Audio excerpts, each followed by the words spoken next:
Jackson was a street kid in Sydney.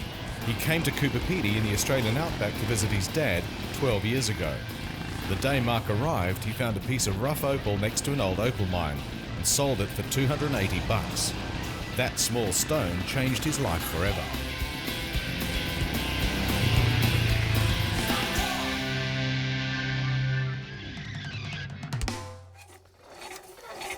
Morning, Darren. How are you, mate? Morning, Jacko. There's nowhere else in the world, anywhere in the world, where if you found $1 million, $2 million or $10 million, that you can actually get to keep it, to do whatever you like. It's great.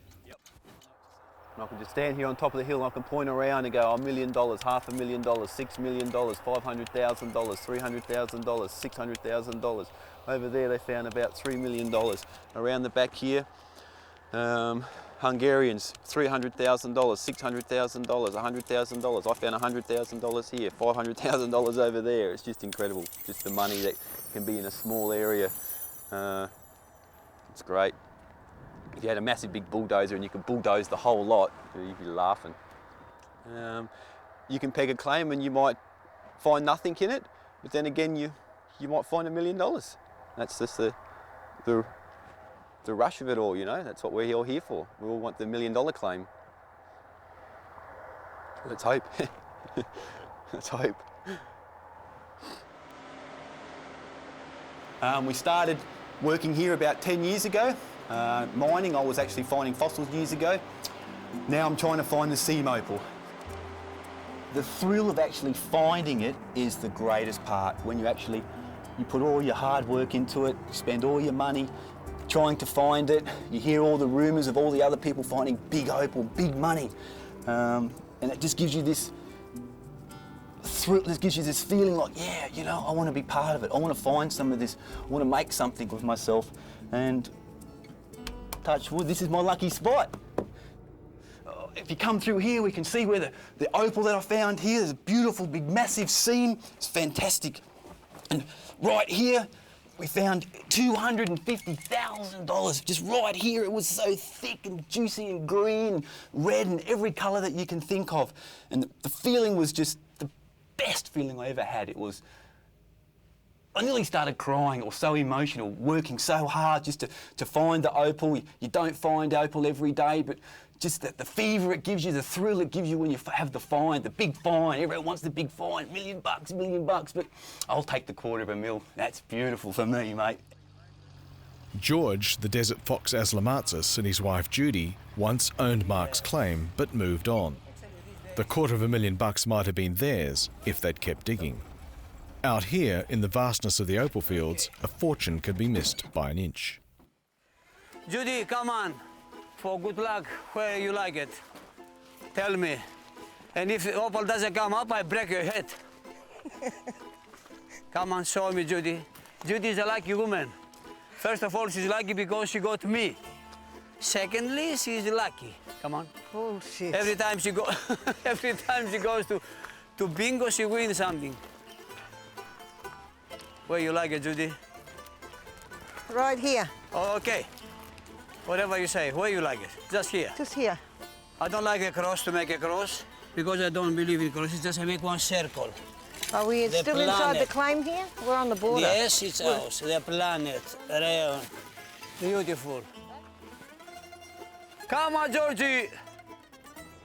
And if comes material, the whole town will run by afternoon. You see here pegs everywhere. If it's opal. Otherwise, we disappear too. Judy, your lucky day will be today. Well, fingers crossed. Fingers crossed. While drilling continues, Judy makes newspaper rolls which will be filled with powerful explosive and fitted with detonators. They will become the sausages or bombs George will use to blast a cavity at the bottom of the shaft. But George has struck a problem with the drilling. What I'm going to do now, because we found a hard rock, big rock underneath, and we can't go through. That's why I'm going down now to blast. Okay, down. I'm very light, I can't go down. Keep going, press down. Keep going. Keep going. But I don't like him going down this this type of hole because, it's, as you can see, it's not that deep.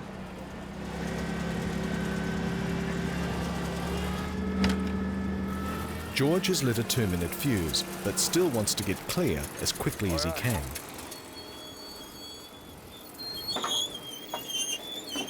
The heavy drill bucket is lowered into the shaft to block it and keep the rocks from flying out.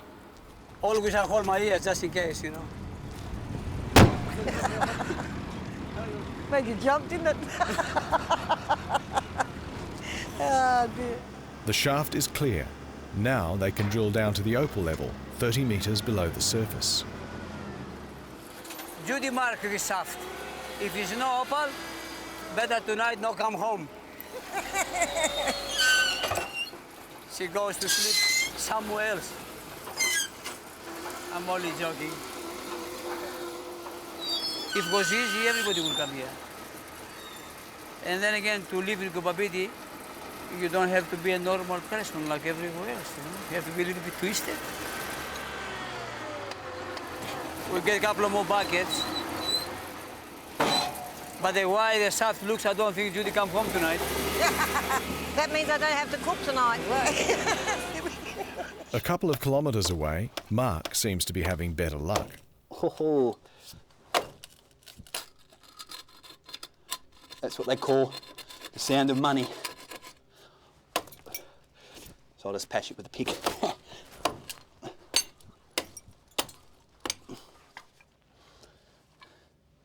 Unfortunately,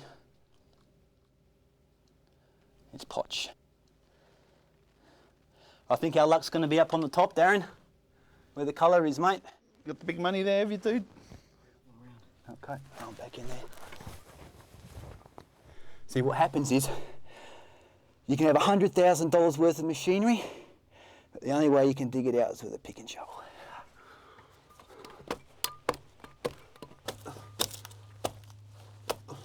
Wow, look at that. Look at that. Look at the size of that piece of opal. Isn't that incredible? That piece is about 1 ounce in size. Very rare to get such big pieces. This one doesn't have much value, only has a very small sort of bar running through it. They have a blue purpley sort of bar. And this piece would only have a value of maybe about $500. Not very valuable. But up at the back there we've got a little bit of green, so we'll see if we can get that green piece out, eh?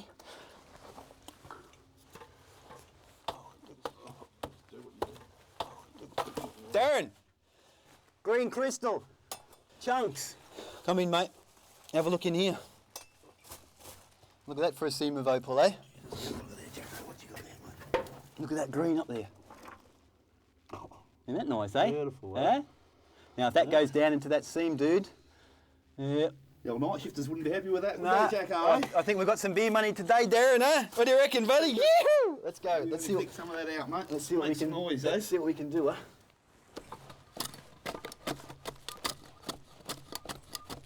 Oh, here it comes. Oh, God, look at that. Oh, my God. Holy.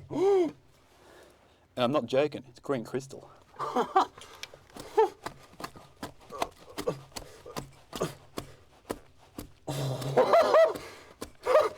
Oh, my God. Look at that. Pure green crystal. Isn't that magnificent? From one piece to the next. Now, if the colour in that top one was in the bottom one, it'd be $20,000 piece. This piece of green I just pulled out now could run into this big pocket here, and I could find another $100,000 today if I'm lucky. Reckon you can hold that light for me, Darren? We can cover. Good on you. All right, let's go in there, eh?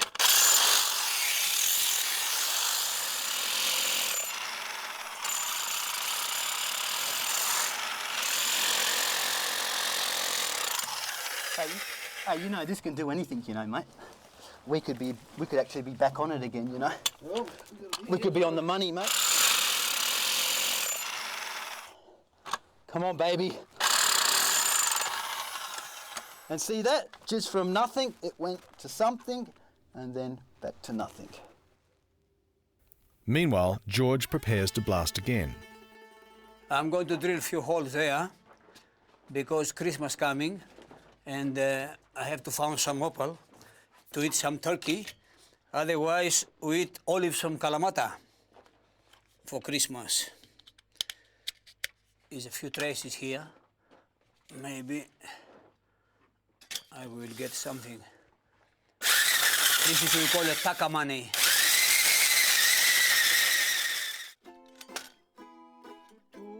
Sometimes George uses his round tunnelling machine to cut a labyrinth of underground drives through the rock and sandstone. The rest of these underground caverns have been drilled or blasted out with explosives. Sometimes you have to be careful because if the drill jammed, stuff your hands. Very careful. Special places like this is very hard ground. I have to be extra careful, especially when you're down by yourself. Comes a bit softer now. Sometimes you're drilling, you don't know what happened. Next minute, if you lose yourself a bit, bang! One time he knocked me here. I fell on the ground. I don't know how long I was there for. And I said, I prefer Muhammad Ali to hit me than this bloody thing. Okay, I get the bombs now. As you can see, the most careful, most dangerous part. You have to be careful. Definitely, if you're a smoker, you don't smoke. Because if you smoke and deal with explosives at the same time, probably San Pietro, you go to San Pietro and you have, they give you honey and rice up the top there. They're waiting for you.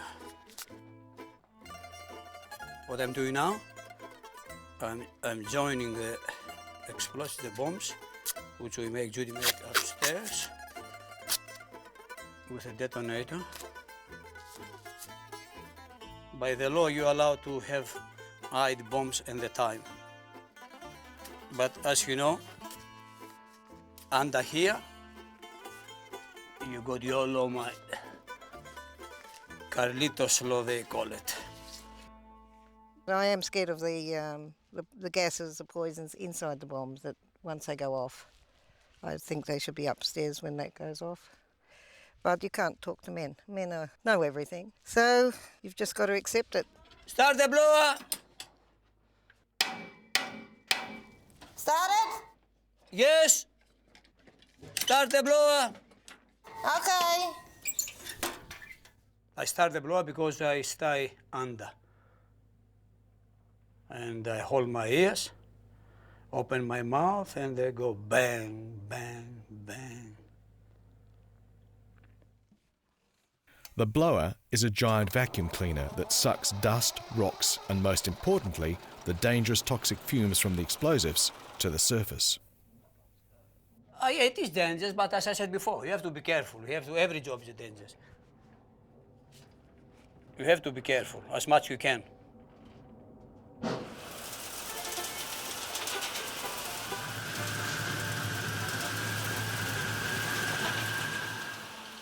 I have to move the lights. I stay under. I don't want to go upstairs because it's too hot upstairs. You must be careful when you light the bombs.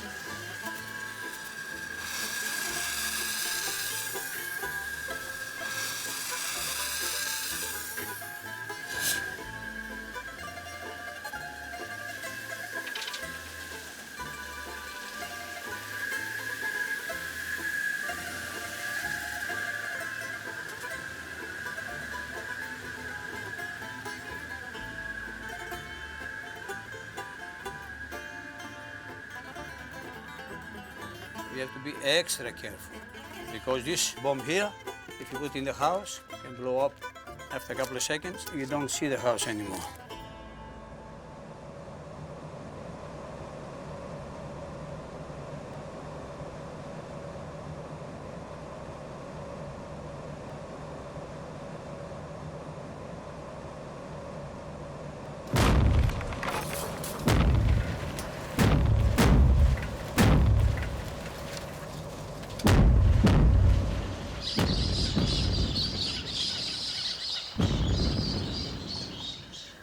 When the dust and toxic gases have cleared, George can check for Opal, but there's none to be seen.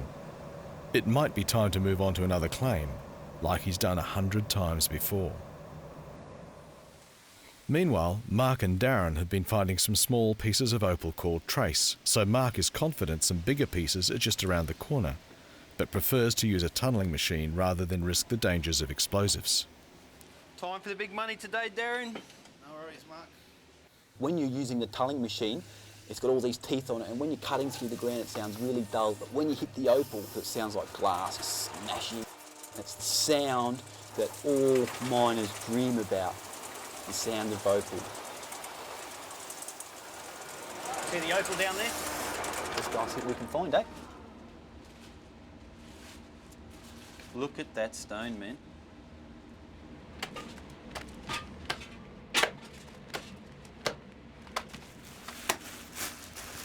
Oh, there's opal everywhere. Flashy.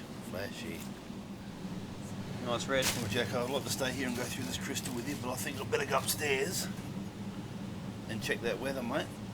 Yeah, right. Or we're going to end up flooded out. Yep. All right? Yeah, go and check. You be right? Yep. Keep going? Yeah. See you in a minute, mate. I'll dig out another 10 Gs.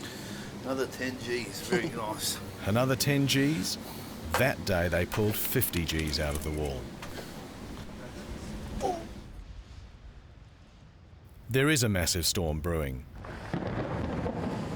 And when it does rain in Coober Pedy, it buckets down. This is not good news for the miners. The normally hot and dusty desert is awash, and the mines are easily flooded. This is not the time to be caught 30 metres underground. How did it go, guys? Any luck? A little bit of luck. How are you? Good, thanks. Here, Jacko. Here's your opal, mate.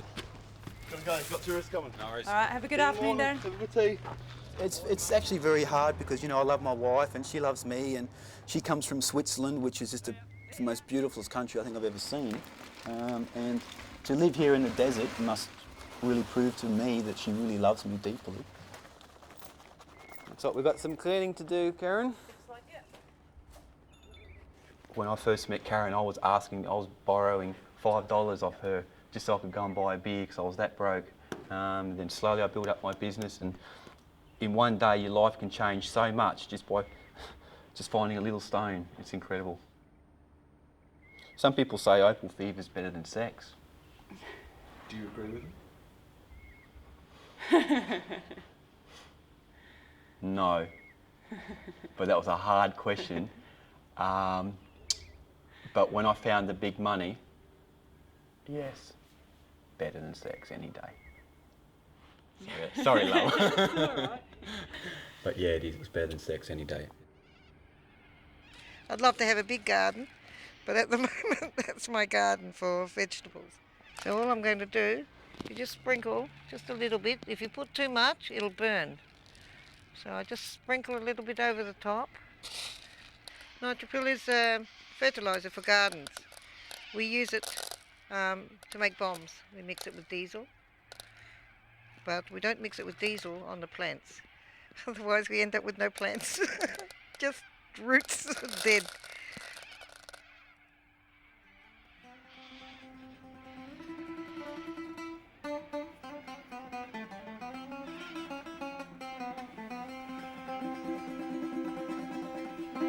Music, if you play an instrument, relaxes you. It's nice. You play and you forget your worries. Without Judy, I don't think our family will be a family. No, I guarantee on that. Have both of you got Opal Fever? You call it Opal Fever, we have no other choice anyway, is there? No, this is just our lifestyle. Myself, It doesn't matter if we have a couple $100 or $1 million. For me, it's Yes, as long for as I you. can pay the bills, I love it here. Money doesn't affect Judy. I've never been money hungry or... Even with bread, just potatoes, without bread, she laughs. With bread, she laughs again. Spaghetti without cheese, she laughs. It's the type of person, easy go, woman. life. I doesn't hear ha- people say, "Oh, I'd love to win the lotto. Look, it's $36 million. If I could get a few thousand, I'd be happy. I'm not worried about $1 million or $10 million. But even if we had, Just enough to be when we had comfortable. money, Judy, she bought a pair of shoes for $1. $1 pair of shoes. They're on special. $1. 5 pairs I bought actually. 5 pair of shoes for $1 a pair. I said you get 3, and I said they don't have any more. And he said, yeah, but I thought you would start screaming. I said, what for $3? I spent so much money. He said that. Yes, I like to be. I mean, the whole planet wants to be like Judy, but unfortunately, there's not many Judys around. Σύρμα πάνω, σύρμα κάτω, παίζω εγώ το μπαγλάμα. Και η βλάμη σε χορεύει, όμορφο πασουλάμα. Let's face it, it's irreplaceable sort of material. I mean, you just don't see big pieces like that at all. Later that night, Mark's dad Stuart, a licensed opal valuer, drops in to see him. Wonderful character. Thank you, love. Very much. Cheers. He only wants the best quality opal, and he's willing to pay a great price for this quality opal. Actually, what I'd like to show you, mate, is that that stone I first found when I was sitting on the towing machine with Darren. Yeah. And I thought that life was over. And all of a sudden she rained from the heavens. If I can find it, there she is. I'm thinking about buying it out of the parcel for myself. Reckon I should? Yeah. As sentimental value, no, just... it's got a story behind it, hasn't it? Yeah. So you might as well. Yep. I mean, that is beautiful. That is just awesome. Yeah, I'll never forget when I was driving down that little tiny tunnel and Darren was sitting on the blower pipe and he was sitting there and had his hands between his legs and he was crying poverty. So was I, you know, and within a couple of cuts that little baby just sort of popped out. Oh, it's the best feeling, I tell you, when I found it, mate. I was so excited. It was fantastic. Well, that's beautiful. No, keep it. I mean, that's got a story. Down to money. You never replace that. I mean, that's the background for all of it, isn't it? So I mean, that's what you should keep. I'll make a belt buckle out of it. Give it to your mum. How much do you reckon it's worth, actually, mate? 100 carats, like About that? 100 carats, yeah. Yep. So in the rough, it's got to be worth $85 to $90 a carat, just in the rough, the way it is. Wow. So that's $8,000 and $9,000, isn't it? Just like it is. In the early hours of the morning, a second, an even bigger storm sweeps in from the west, delivering a spectacular light show and a lot more rain.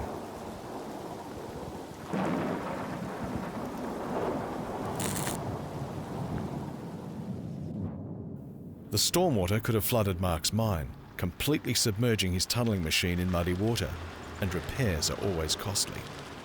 It looks like we had lots of water down, Darren. Just go around and check the shafts first. My worst fear was in February when the water went down the shaft. I was crawling up on the side of the dump and a few little rocks like that went down the hole and it went splash, splash, and my heart absolutely fell out of its bloody my chest, I tell you. Scary, very scary. I nearly lost the tunneling machine at that stage. Jacko, Yeah? it all flowed around Yeah? Bad? and then poured in here. It's gone into the shaft. Yeah. Chuck a rock in there. See if it splashes. Please don't.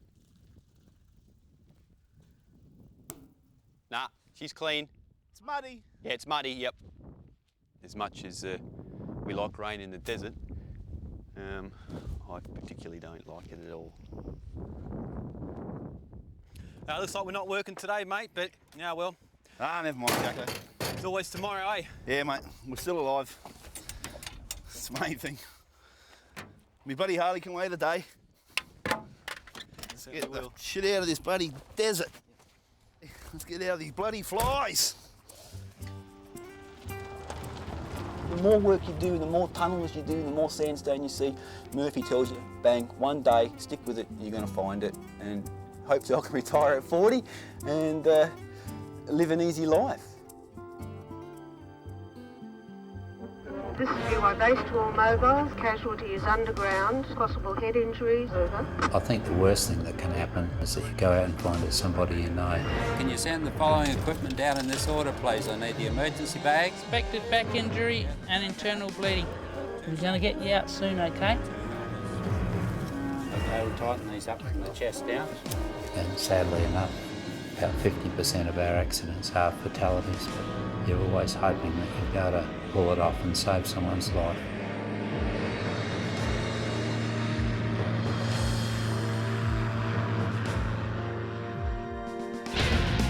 Week by week your fortune starts to turn.